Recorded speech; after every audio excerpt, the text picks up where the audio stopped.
வணக்கம். இன்றைக்கான வீடியோ பதிவில் நம்ம என்ன பார்க்க போகிறோம் பார்த்தீங்கன்னா, துலாம் ராசியோட ஜனவரி மாத பலன்களை பற்றியும் பார்க்க போகிறோம். அதுக்கு முன்னாடி துலாம் ராசிக்கு மட்டும் இல்லாமல் அனைத்து விதமான ராசிக்குரிய ராசி பலனும் நம்மளோட வெப்சைட்டில் இருக்குது. வெப்சைட்டோட லிங்க் டிஸ்கிரிப்ஷனில் இருக்குது. மறக்காமல் போய் செக் பண்ணி பாருங்கள். துலாம் ராசிக்காரங்க கடந்த 4 வருஷமே படாத பாடுபட்டுட்டு வர்றாங்க.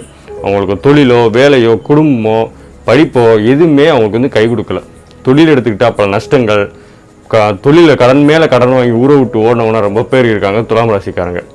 வேலைன்னு எடுத்துட்டா வேலைக்கு போகிற இடத்துல பிரச்சனை, வேலைக்கு போகும்போது கூட பிரச்சனை, பல பேர் வேலை இல்லாமல் இருந்திருப்பாங்க, சும்மா வீட்டில் உட்காந்துருப்பாங்க துலாம் ராசிக்காரங்க. குடும்பத்தை எடுத்துட்டா குடும்பத்தில் சண்டை சச்சரவுகள், கணவன் மனைவி பிரச்சனை, அண்ணன் தம்பி பிரச்சனை, இந்த மாதிரி ஏகப்பட்ட பிரச்சனைகள் துலாம் ராசிக்காரங்களுக்கு.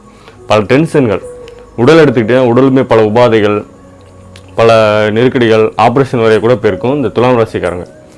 இந்த துலாம் ராசிக்காரங்க பல இன்னல்களை வந்து சந்திச்சுட்டு வராங்க. ஆனால் இந்த சனி பகவான் தான் இவ்வளோ நாளாக அவங்களுக்கு வந்து தொல்லை கொடுத்து வந்தார். ஆனால் இந்த சனி பயிற்சி அவங்களுக்கு வந்து ஒரு நல்ல சனி பயிற்சியாக இருக்குது. இதனாலே ரொம்ப பேர் காத்துக்கிட்டு இருக்காங்க, எப்போ இந்த சனி பகவான் நம்ம ராசி விட்டு போவார் அப்படின்னு சொல்லி நினச்சிக்கிட்டு இருக்காங்க. அவங்களுக்குலாம் ஒரு விடிவு காலம். துலாம் ராசிக்காரங்க நிறைய பேர் எதிர்பார்ப்பு இருக்காங்க, நிறைய பேர் ஆசையாக இருக்காங்க, நிறைய பேர் கனவுல இருக்காங்க. நம்ம ஒரு தொழில் தொடங்கணும், தொழிலில் பெரிய ஆள் ஆகணும், தொழில் நல்ல வருமானம் கிடைக்கணும், பணம் சம்பாதிக்கணும் அப்படின்னு. அதுக்கான காலகட்டம் தான் இந்த ஜனவரி மாதம். ஏன்னா தொழில் தொடங்க நல்லா இருக்குது, புது தொழில் ஆரம்பிக்கணும்னா ஒரு சூப்பரான காலகட்டம் துலாம் ராசியை பொறுத்தவரைய. நான் தொழில் ரொம்ப டல்லாக இருக்குது, கடன் மேலே கடனாக இருக்குது அப்படிங்கிறது கொஞ்சம் டெவலப் ஆகும். பிஸ்னஸ் கடன் தொல்லைகள்லாம் கொஞ்சம் கொஞ்சம் குறையும்.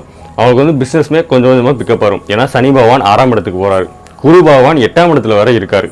இதுவுமே ஒரு நல்ல காலகட்டம் தான் அப்படின்னு சொல்லலாம். கேது சூரியன் யாராலுமே எந்த பிரச்சனையும் இல்லை, அதிகரிக்க போகுது. அவங்களோட சந்தோஷம் வந்து திரும்ப கிடைக்க போகுது துலாம் ராசிக்காரர்களை பொறுத்தவரைய.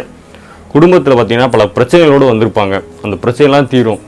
அவங்க குடும்பத்தோடையும் அவங்க உறவினரோடையும் ஒரு மனவிட்டு பேசக்கூடிய காலகட்டமாக ஒரு சூழல் வந்து உருவாகக்கூடிய காலகட்டம் தான் இந்த ஜனவரி மாதம். தோல்விகளையும் துயரங்களையும் சந்திச்சுட்டு வந்த துலாம் ராசிக்கு இது ஒரு நல்ல தொடக்கமான மாதமாக இருக்கும். ஏன்னா அவங்களுக்கு இழந்தது எல்லாமே திரும்ப கிடைக்கக்கூடிய மாதமாக இருக்குது துலாம் ராசியை பொறுத்தவரைய. இது வந்து முழுக்க ஒரு நல்ல காலகட்டம்னே சொல்லலாம். உடல்நிலையை பொறுத்தவரையை அவங்க வந்து படாத பாடுபட்டுட்டு தான் வர்றாங்க. இப்போயுமே அதுவுமே பூர்ணமாக குணமாகி துலாம் ராசிக்காரங்களுக்கு உடம்புமே கொஞ்சம் கொஞ்சமாக ரிக்கவரி ஆகி வந்துடும். பழைய நிலைமைக்கு திரும்ப போகிறாங்கன்னே சொல்லலாம் துலாம் ராசிக்காரங்க. அதுக்கு வந்து இந்த ஜனவரி மாதம் ஒரு தொடக்கமாக இருக்கும். மாணவர்களுக்கு இழந்ததெல்லாம் கிடைக்க போகுதுங்க. அவங்க வந்து வெற்றியை நோக்கி தான் போகிறாங்க. அந்த வெற்றி அவங்களுக்கு வந்து கிடைக்கக்கூடிய மாதமாக இருக்குது, இந்த வருடமாக இருக்குது. துலாம் ராசிக்காரர்களுக்கு ஒரு நல்ல காலகட்டம்னே சொல்லலாம். துலாம் ராசிக்காரர்களுக்கு யாரையும் நம்பி ஏமாறக்கூடாது. பண விஷயத்தில் வந்து கொஞ்சம் கவனமாக இருங்க. தொழில் தொடங்குறேன் அப்படின்னு சொல்லி தொழில் தொடங்க நல்ல காலகட்டம் தான். ஆனால் யார்ட்டையும் பணத்தை கொடுத்து ஏமாற வேணாம். ஏன்னா சனி பகவான் இன்னும் உங்கள் ராசியில் தான் இருக்கார், கொஞ்சம் கவனமாக இருக்கணும். மற்றபடி துலாம் ராசிக்காரர்களுக்கு ஜனவரி மாதம் ஒரு அற்புதமான காலகட்டமாக இருக்குது. அவங்களுக்கு தொழில் நல்லா இருக்குது, வேலை நல்லா இருக்குது, அவங்களோட குடும்பம் சந்தோஷம் எல்லாமே ஒரு திரும்ப கிடைக்கக்கூடியது.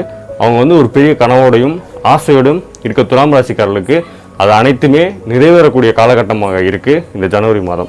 எனவே துலாம் ராசிக்காரர்களுக்கு வாழ்த்துக்கள். இந்த வீடியோ பதிவு பிடிச்சிருந்தா எங்கள் சேனலை சப்ஸ்கிரைப் பண்ண மறந்துடாங்க. தேங்க்ஸ் ஃபார் வாட்சிங்.